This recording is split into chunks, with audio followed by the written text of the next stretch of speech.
viennent les œuvres exposées dans les musées genevois?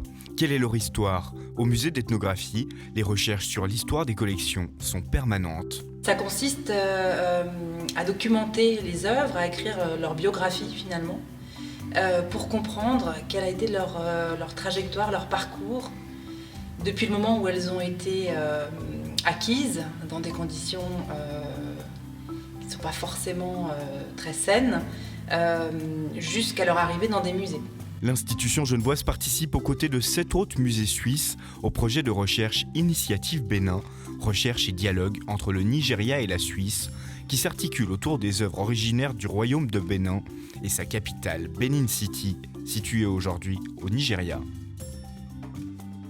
Ces recherches ont reçu un financement de la Confédération pour une durée d'1 an à partir de ce printemps, mais certaines œuvres exposées au MEG ont déjà dévoilé une part de leur histoire. La défense en ivoire, qui est un objet extrêmement important puisque c'est une défense qui se trouvait sur les autels royaux du palais de Bénin.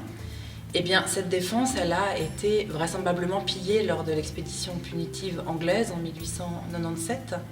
Et elle porte d'ailleurs les marques de l'incendie du palais. Elle est brûlée sur l'un de ses côtés.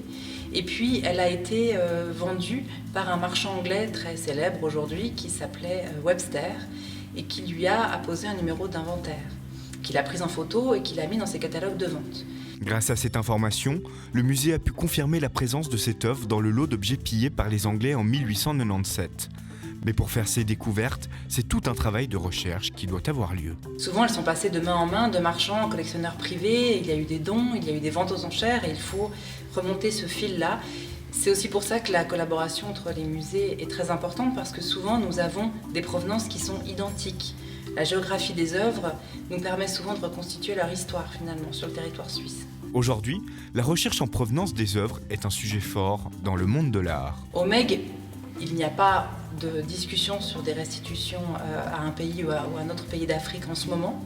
Par contre, c'est une question européenne, donc elle nous concerne tout autant que les autres musées européens et en tant que musée responsable, nous devons tout faire pour que nous puissions apporter dès maintenant les réponses à des questions qui ne nous sont pas encore posées.